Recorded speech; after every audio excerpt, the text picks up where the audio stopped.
is Fabi from Talking EFL. Me, Rodrigo and Lenora, we are having the opportunity to present and participate in the 7th Teachers Colloquium in Cultura Inglesa, and today we had the amazing opportunity to talk to Gabriel Díaz Maggioli.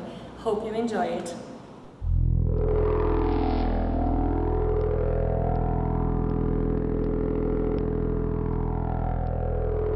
Hello, Gabriel. Hi, Fabi, how are you? I'm fine. It is a pleasure to have you here today. The pleasure is mutual. Thank you very much. We have Gabriel Díaz Maggioli with us today. He has an extensive biodata, really, but he likes to say that he's a teacher that works a lot. Exactly, that's what I am. Gabriel, welcome to Talking EFL. Thank you very much, and my pleasure and my honor to be here. Thank you. Well, you have brought us challenges and opportunities of teaching EFL in schools. What advice could you give to a novice teacher who is willing to venture in this world? Well, first thing is, don't be afraid to ask for help. The worst thing you can do is to say, well, I'm not being able to read this sculpture, or I am failing at what I'm doing, so I'm a failure, and not reach out to more experienced folks who may be giving you 1 or 2 tips that will help you get out of that situation. I would say that's the most important thing. And then try to understand that the context of the language institute is not the same thing of the school. They are different, the needs, the communication, everything is different. So try to understand both contexts and make the best of it. Thank you. Now, you have also mentioned different types of students we might come across in our classrooms. How do you think that empowers the teachers who are starting the semester and they're taking over new groups? I'm just taking one perspective in classifying students, and I understand that I acknowledge that my selection is extremely biased because it resonates with what made sense to me as a teacher, dealing with challenging students. But the reason for, if you wish, putting students in little boxes, which is not what anybody really is so as we can understand where the problems are coming from, why the students act the way they act.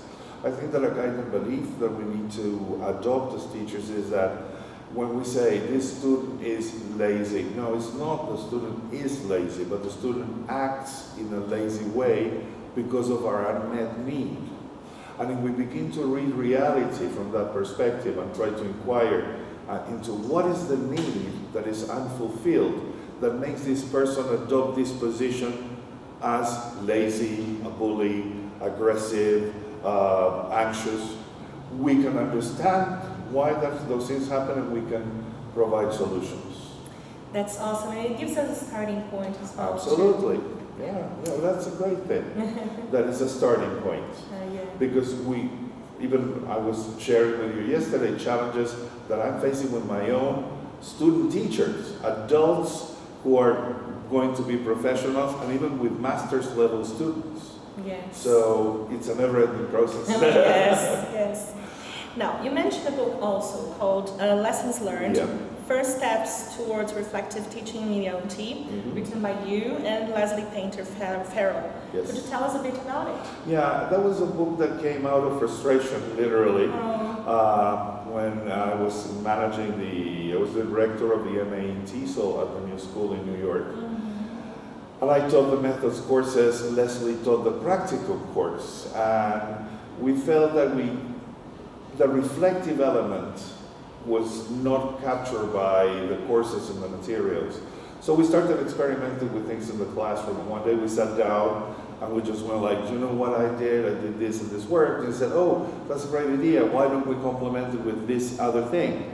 And all of a sudden we had this bank of ideas, but also theory that we had been reading to inform that. And I said, we need to write this down. And we started.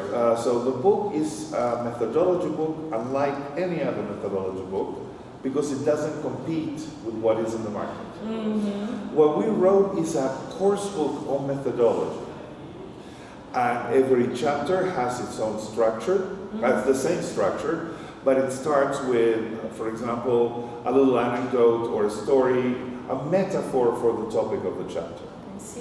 For example, the one on reflective teaching starts with a little passage that Leslie wrote about her walking on the snow.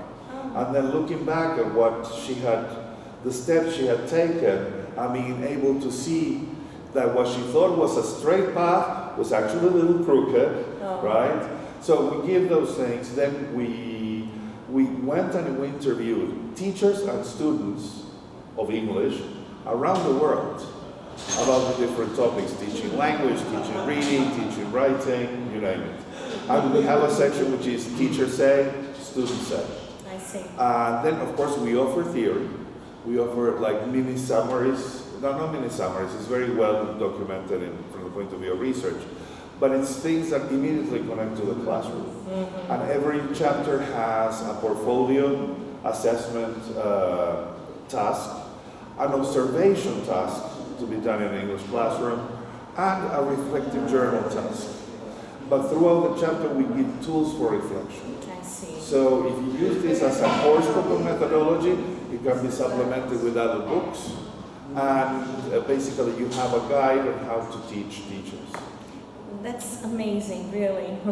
I will try to find this book. Thank you. Unfortunately, it's not sold in Brazil. Yes, I'll work my way. Okay. Being a teacher trainer, how important do you think it is for teachers to share knowledge with colleagues and peers? I don't think that you can be a teacher trainer unless you foster this feeling of community and you instill in your students the generosity of the sharing act. I see. Right? Because as teacher trainers, what we are doing is mostly sharing our expertise.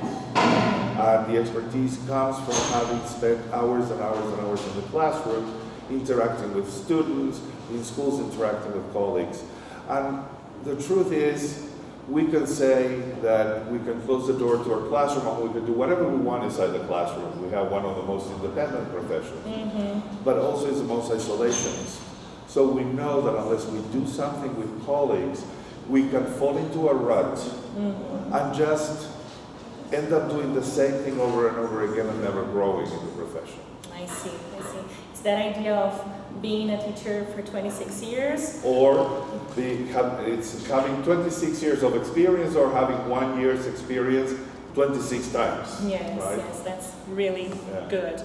Well, back in 2017, in your plenary session in IETF in Glasgow, you mentioned that professional development should be done with teachers, not to teachers. Could you tell us a bit about that?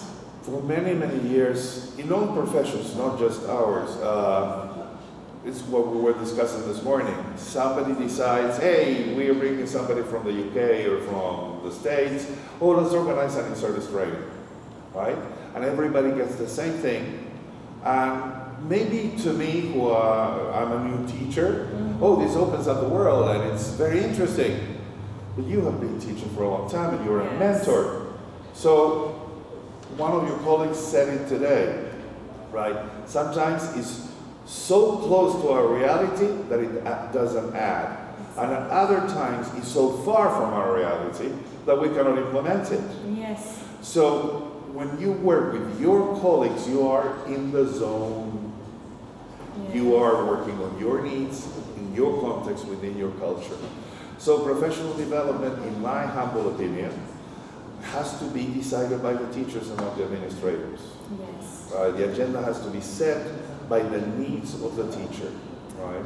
Yeah. And we wrote it in the white paper we wrote with Sylvana Richardson. I say it's so ironic that one of the most important mantras in methodology is do teaching that is student-centered, that caters for the needs of the students, that captures the individuality, and yet when it comes to teacher learning, we all get the same. Yes. And we don't differentiate. Yes. So working in communities, tackling the resources of a community, I think that is what works. Gabriel, I can't thank you enough. No, it was my honor, honestly. And I find this is a great project, and I wish you the best. Thank you. And continue doing this. It's great. Thank you. Thank you for sharing all with colleagues. Thank you Take very care. much. No, thank you. Bye. Hello again. Thanks for watching. Make sure you follow us on social media, Facebook, Instagram, YouTube, and wait for more. See you around.